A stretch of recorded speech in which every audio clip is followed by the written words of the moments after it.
কিভাবে খায়? এইভাবে না খায় ফেলে।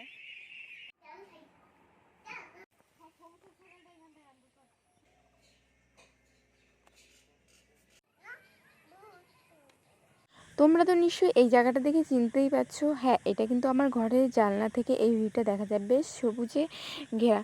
তো হে এভরিওয়ান, আমি মৌ। আমার নতুন একটি ভিডিওতে তোমাদের অনেক ওয়েলকাম। আর যেদিন এই ভিডিওটা করছিলাম সেদিন ছিল রবিবার। আমি তো বুধবার দিন বাড়িতে গিয়েছিলাম, আর আজকে বাড়িতে চলে আসব, মানে শ্বশুরবাড়ি চলে আসবো। ভাবলাম তোমাদের সঙ্গে ভিডিওটা শেয়ার করি।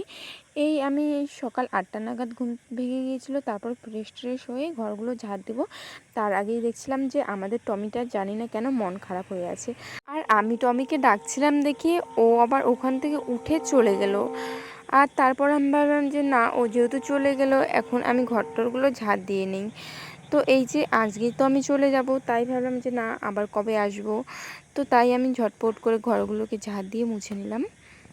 আর তারপর এদিকে চলে আসলো আমাদের পুচি। তো ও এসে বলছিল কিছু খাবে। তো আমি একটা আনারস ছিল, তো এটাই বের করে বললাম যে এটা খাবি। আর ও তো প্রথম দেখছিল, তো ও বেশ অবাক হয়ে গেল। তারপরে মাকে দিয়ে বললো কেটে দেওয়ার। আর এদিকে মার সকালের রান্না হয়ে গিয়েছিলো। তো আমি বেশ কিছুদিন ধরে নিম পাতা ভাজা খেতে চাচ্ছিলাম। তো মা এদিকে নিম পাতা ভাজা আর পাট শাক করেছিল। তো সকালবেলা এই দুটো দিয়েই খেয়ে নিয়েছিলাম। আর এইদিকে দেখো, আগেরবার যখন এসেছিলাম তোমাদের এই গাছটার মধ্যে ফুলগুলো দেখিয়েছিলাম, আর এখন দেখো কতগুলো হচ্ছে কামরাঙা হয়েছে।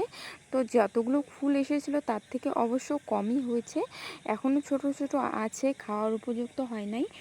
আমার মনে হয় আবার যখন আসবো পরের বার, তখন নিশ্চয়ই খাওয়ার উপযুক্ত হয়ে যাবে।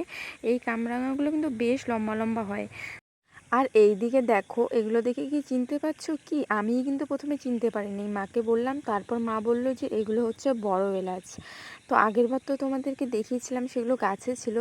তো সবগুলোকে পেরে এই যে দেখো মা শুকোতে দিয়েছিল। তো এরকম না, মানে বুঝতেই পারছিলাম না যে এটা এলাচ।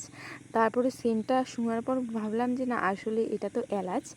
তো দেখো কি সুন্দর লাগছে না এলাচগুলো। মা সবগুলোকে শুকোতে দিয়েছে, আর কিছু কাঁঠালের বিচিও শুকোতে দিয়েছে। আর এটা দেখো আমাদের গাছের কলা, কত বড় বড় কলা হয়েছে।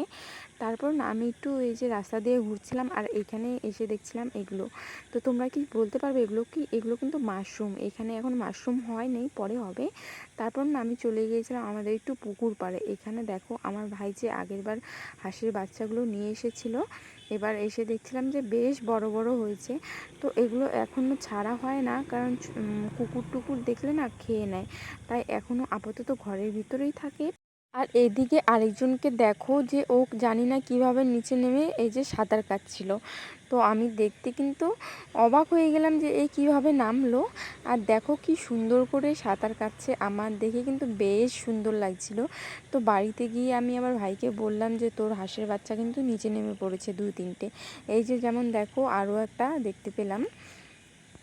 তারপর আমি বাড়িতে চলে এলাম। তো বাড়িতে এসে দেখছিলাম যে মা আনারসটা কেটেছে। তো সবাই মিলে আনারসটা খেলাম। আর আনারসটা না ছোট ছিল, তার জন্য খেতে অতটাও ভালো লাগছিল না। তারপর দুপুরে চান টান করার পরে এই যে খেতে বসেছিলাম। আর আজকে মা দুপুরে রান্না করেছিল কচু পাতা বাটা, কুমড়ো চিংড়ি, আর হচ্ছে চিংড়ি মাছের ঝোল। আমার কিন্তু চিংড়ি মাছ খেতে বেশ ভালো লাগে।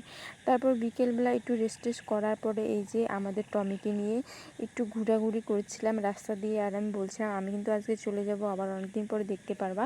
তার মধ্যেই চলে এলো আমার বর। তো একে দেখে তো পুচি অনেক খুশি হয়ে গিয়েছে, কারণ ও তো কখন বলছিল যে পিসু কখন আসবে, পিসু কখন আসবে। আর আমি এদিকে রেডি হচ্ছিলাম, মা তার মধ্যে চা মিষ্টি নিয়ে এলো। আর এদিকে সবাই মিলে বসে খাওয়া দাওয়া করলাম। তো আমি আর পুচিকে বলছিলাম আমি কিন্তু আজকে চলে যাচ্ছি, আবার অনেকদিন পর আসবো। তারপর এই যে বের হয়ে পড়লাম, হালকা হালকা বৃষ্টিও পড়ছিল, তাই আর হচ্ছে বেশি দেরি করলাম না। একটা দোকানে ঢুকে সেখান থেকে কিছু চাউমিন নিয়ে চলে এলাম বাড়িতে। তো আজকের ভিডিওটা এখানেই শেষ করছি, আবার দেখা হবে নেক্সট কোনো ভিডিওতে। সবাই ভালো থেকো, টাটা।